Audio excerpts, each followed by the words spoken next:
Hi, SL ടോക്സിന്റെ പുതിയൊരു വീഡിയോയിലേക്ക് എല്ലാവർക്കും സ്വാഗതം. ഒരാൾ പറയാതെ തന്നെ ആളുടെ ഫീലിങ്സ് എങ്ങനെയാണ് മനസ്സിലാക്കാൻ പറ്റുക എന്നുള്ളത് അറിയാനായിട്ട് ഒരുപാട് പേര് ആഗ്രഹിക്കാറുണ്ട്. ആളുടെ നോട്ടത്തിലൂടെ, പെരുമാറ്റത്തിലൂടെ എങ്ങനെ നമുക്ക് കാര്യങ്ങൾ മനസ്സിലാക്കാൻ പറ്റും? ആ ഒരു സംശയം നിങ്ങളുടെ മനസ്സിലുണ്ടെങ്കിൽ ഈ ഒരു വീഡിയോ മുഴുവനായിട്ട് കണ്ടു കഴിഞ്ഞാൽ നിങ്ങൾക്ക് അത് മനസ്സിലാക്കാനായിട്ട് കഴിയും. അപ്പോൾ നമുക്ക് നോക്കാം ഒരാളുടെ ഫീലിങ്സ് അയാൾ പറയാതെ എങ്ങനെ അറിയാൻ പറ്റും എന്നുള്ളത്. ഒന്നാമത്തെ ഒരു കാര്യം എന്ന് പറയുകയാണെങ്കിൽ ഐ കോണ്ടാക്ട് തന്നെയാണ്. അവര് ഒരുപാട് നേരം നമ്മളുടെ കണ്ണിൽ നോക്കിയിരിക്കുക, അതേപോലെ ഇടയ്ക്കിടയ്ക്ക് നമ്മളുടെ കണ്ണിലേക്ക് നോക്കുക, ചിരിച്ച് സംസാരിക്കുക. ഇതൊക്കെ കണ്ടു കഴിയുമ്പോൾ നമുക്ക് മനസ്സിലാക്കാൻ പറ്റും അവർക്ക് നമ്മളോടൊരു ജെന്യൂൻ ഇൻട്രസ്റ്റ് ഉണ്ട് എന്നുള്ളത്. അങ്ങനെ ലോങ് ടൈം ഐ കോണ്ടാക്ട് ആണ്, അതായത് ലോങ് ഐ കോണ്ടാക്ട് ആണ് അവർ മെയിൻറ്റെയിൻ ചെയ്യുന്നത് അല്ലെങ്കിൽ നോക്കുന്നതെന്നുണ്ടെങ്കിൽ അതിൻ്റെ അർത്ഥം ഒരുപാട് ഇൻട്രസ്റ്റ് ഉണ്ട്, നിങ്ങളോട് ഭയങ്കര വിശ്വാസമുണ്ട് എന്നുള്ളതാണ്. ഇനി ചിലർ ചെയ്യുന്നൊരു കാര്യം എന്താ വെച്ച് കഴിഞ്ഞാൽ നമ്മളെ നോക്കുന്നുണ്ടാവും, എന്നിട്ട് നമ്മൾ നോക്കിക്കഴിഞ്ഞാൽ പെട്ടെന്ന് അങ്ങോട്ടും ഇങ്ങോട്ടെങ്കിലും നോക്കുന്നവരുണ്ട്. അതെന്താന്ന് വെച്ച് കഴിഞ്ഞാൽ അവർക്കൊരു നാണമാണ്. അപ്പൊ ഇവരിങ്ങനെ നമ്മളെ നോക്കിക്കൊണ്ടിരിക്കുന്നുണ്ടാവും, നമ്മൾ നോക്കുമ്പോൾ ആള് പെട്ടെന്ന് മടിയായിട്ട് അപ്പുറത്തേക്ക് നോക്കും, അതിന്റെ കൂട്ടത്തിൽ ഒരു ചെറിയൊരു സ്മൈലും ഉണ്ടാവും. അപ്പൊ ഇതിന്റെ അർത്ഥം എന്ന് പറയുമ്പോൾ ഇത് തന്നെയാണ്, അവർക്കൊരു മടിയും നാണമൊക്കെയാണ്. നമ്മൾ അറിഞ്ഞു കഴിഞ്ഞാലോ അല്ലെങ്കിൽ നമ്മൾ നോക്കുമ്പോൾ അവർക്ക് ഫേസ് ചെയ്യാനുള്ളൊരു പേടി, ഒരു ടെൻഷൻ, ഈ ഒരു സംഭവമൊക്കെ ഉള്ളതുകൊണ്ടാണ് അവർ അങ്ങനെ നോക്കുന്നുണ്ടായിരിക്കുക. അതേപോലെ ചിലർ ചെയ്യുന്ന ഒരു കാര്യമുണ്ട്, അവോയ്ഡിങ് ഐ കോണ്ടാക്ട് ആണ്. ഐ കോണ്ടാക്ട് അവോയ്ഡ് ചെയ്യാന്നുള്ളത്, കണ്ണിൽ നോക്കാതെ ആയിരിക്കും ഇവരെന്തെങ്കിലും കാര്യങ്ങൾ പറയണ്ടാവുക. അത് ഇവർക്ക് പേടിയാണ്, അതായത് ഇവർക്ക് നമ്മളെ ഫേസ് ചെയ്യാനുള്ള ഒരു പേടിയാണ് ഉണ്ടാവുക. അപ്പോൾ ഒന്നാമത്തെ കാര്യം എന്ന് പറയുന്നത് നമ്മുടെ കണ്ണിലേക്ക് നോക്കി തന്നെ സംസാരിക്കുക എന്നുള്ളതാണ്. കണ്ണിലേക്ക് നോക്കിക്കൊണ്ടേ സംസാരിക്കുന്നുണ്ടെങ്കിൽ അവിടെ അവർക്ക് നമ്മളോടുള്ള വിശ്വാസവും അതിൻ്റെ കൂട്ടത്തിൽ ഒരു അട്രാക്ഷനുമാണ് കാണിക്കുന്നത്. ഇനി രണ്ടാമത്തെ കാര്യം എന്ന് പറയുന്നത്, നമ്മളുടെ കണ്ണിലേക്ക് അവർ നോക്കിക്കൊണ്ടിരിക്കും, പക്ഷെ നമ്മൾ നോക്കിക്കഴിഞ്ഞാൽ പെട്ടെന്ന് അവർ അങ്ങോട്ട് തിരിയും, എന്നിട്ടൊരു സ്മൈൽ ഉണ്ടാവും. അത് നമ്മളോടുള്ള ഒരു അട്രാക്ഷനാണ്. അതായത് നമ്മൾ ഭയങ്കര അട്രാക്റ്റഡ് ആണ് എന്നുള്ളതാണ് അവർ കാണിക്കുന്നത്. അതിൻ്റെ കൂട്ടത്തിൽ ഒരു ഇഷ്ടവും ഒക്കെ ഉണ്ട്, എന്നാൽ ചെറിയൊരു മടിയും നാണവും ഒക്കെ ഉണ്ട്, അതാണുള്ളത്. അതേപോലെ മൂന്നാമത്തെ ഒരു കാര്യം ഞാൻ പറഞ്ഞിട്ടുള്ളത്, അവർ ഐ കോണ്ടാക്ട് അവോയ്ഡ് ചെയ്യുക എന്നുള്ളതാണ്. അതെന്താണെന്ന് വെച്ച് കഴിഞ്ഞാൽ അവർക്ക് നമ്മളെ ഫേസ് ചെയ്യാൻ പറ്റുന്നില്ല, ടെൻഷൻ, ഭയങ്കര നെർവസ് ആയിരിക്കുക എന്നുള്ള കാര്യം കൊണ്ടാണ്. രണ്ടാമത്തെ കാര്യം എന്ന് പറയുന്നത് വോയിസ് ടോൺ നോക്കിക്കൊണ്ട് നമുക്ക് മനസ്സിലാക്കാൻ പറ്റും എന്നുള്ളതാണ്. ഒരാൾ ഭയങ്കര ഹാപ്പി ആണെന്നുണ്ടെങ്കിൽ അവർ സംസാരിക്കുമ്പോൾ ഭയങ്കര ഫാസ്റ്റ് ആയിട്ട് സംസാരിക്കും. അതായത് അത്യാവശ്യം നല്ല രീതിയിൽ ഹാപ്പി ആയിട്ടായിരിക്കും പറയണ്ടാവാം, അതിൻ്റെ കൂടുതൽ ഭയങ്കര സ്പീഡിൽ ആൾ സംസാരിച്ചിട്ട് അങ്ങനെ പോകുന്നുള്ളതാണ്. അത് ഭയങ്കര ഹാപ്പി ആയതുകൊണ്ടാണ്.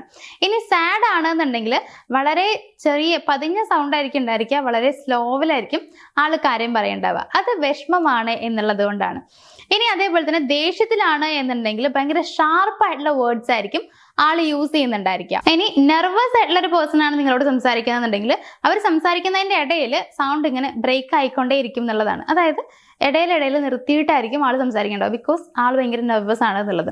അങ്ങനെ ആൾക്കാരുടെ വോയിസ് ടോണിലൂടെയും അവർ തുറന്നു പറയാതെ വേർഡ്സ് തുറന്നു പറയാതെ തന്നെ അവരുടെ ടോൺസിലൂടെയും നമുക്ക് അവരുടെ മനസ്സിലുള്ള അല്ലെങ്കിൽ അവരുടെ യഥാർത്ഥ ഫീലിങ്സ് എന്താണെന്നുള്ളത് മനസ്സിലാക്കാനായിട്ട് പറ്റും. ഇനി അവരുടെ ബോഡി ലാംഗ്വേജ് വെച്ചിട്ട് എങ്ങനെ മനസ്സിലാക്കാൻ പറ്റുന്ന നോക്കി കഴിഞ്ഞാൽ, ക്രോസ്ഡ് ആംസ് ആണെന്നുണ്ടെങ്കിൽ അവർക്ക് നമ്മളോടൊന്നും തുറന്നു പറയാനുള്ള ആഗ്രഹമില്ല, അതായത് ഓപ്പൺ ആവാൻ താല്പര്യമില്ല എന്നാണ് അർത്ഥം.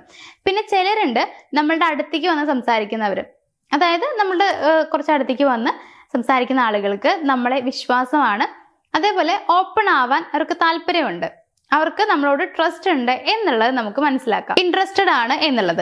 നേരെ മറിച്ച് അവർ പുറകോട്ട് വലിഞ്ഞിട്ടാണ് നമ്മളോട് സംസാരിക്കുന്നതെന്നുണ്ടെങ്കിൽ അവർക്ക് നമ്മളോട് സംസാരിക്കാൻ ഇൻട്രസ്റ്റ് ഇല്ല, അല്ലെങ്കിൽ നമ്മളോട് ഒരു വിശ്വാസം അവർക്കില്ല എന്നുള്ളതാണ് ഇതൊന്നും നമ്മൾ മനസ്സിലാക്കേണ്ട ഒരു കാര്യം എന്ന് പറയുന്നത്. ചിലരുണ്ട് സംസാരിക്കുന്നതിൻ്റെ ഇടയിൽ ഹെയറിലൊക്കെ ഇങ്ങനെ പിടിച്ച് കളിച്ചുകൊണ്ടിരിക്കുക, അതല്ലെങ്കിൽ ഇപ്പോൾ ഗ്ലാസ് ഒക്കെ വെച്ചിട്ടുണ്ടെങ്കിൽ അതൊക്കെ ശരിയാക്കുക, അങ്ങനെ എന്തെങ്കിലുമൊക്കെ കാര്യങ്ങൾ, ഡ്രസ്സ് ശരിയാക്കുക, ഇങ്ങനെയൊക്കെ ചെയ്തുകൊണ്ടിരിക്കുന്നുണ്ടെങ്കിൽ അവർ കുറച്ച് നെർവസ് ആണ്, അല്ലെങ്കിൽ ആൻസൈറ്റിയും ഒക്കെ അവർക്ക് ഉണ്ട് എന്നാണ് നമ്മൾ മനസ്സിലാക്കേണ്ടത്.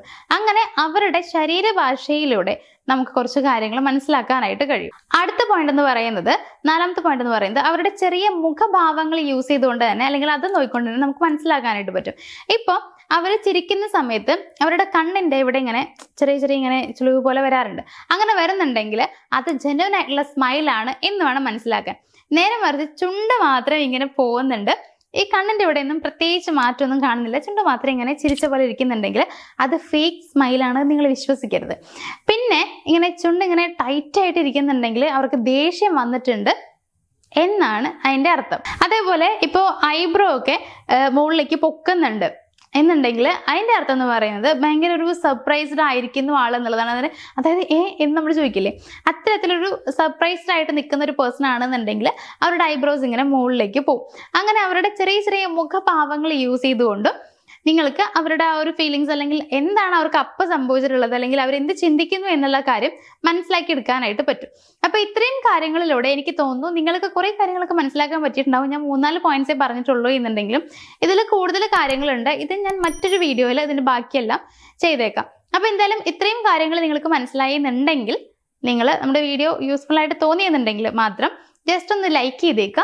അതേപോലെ നമ്മുടെ വീഡിയോ കാണുന്നുണ്ട് പക്ഷെ സബ്സ്ക്രൈബ് ചെയ്യാതെ പോകുന്ന കുറേ ആളുകളൊക്കെ ഉണ്ട്. അങ്ങനെയാണെങ്കിൽ ഒന്ന് സബ്സ്ക്രൈബ് ചെയ്യാൻ മറക്കാതിരിക്കുക. നിങ്ങളുടെ ഫ്രണ്ട്സിന് ആർക്കെങ്കിലും ഒക്കെ ഇത് യൂസ്ഫുൾ ആകുമെന്നുണ്ടെങ്കിൽ അവർക്കൊന്ന് ഷെയർ ചെയ്ത് കൊടുക്കുക. എന്തായാലും നമുക്ക് മറ്റൊരു വീഡിയോയിൽ കാണാം. താങ്ക്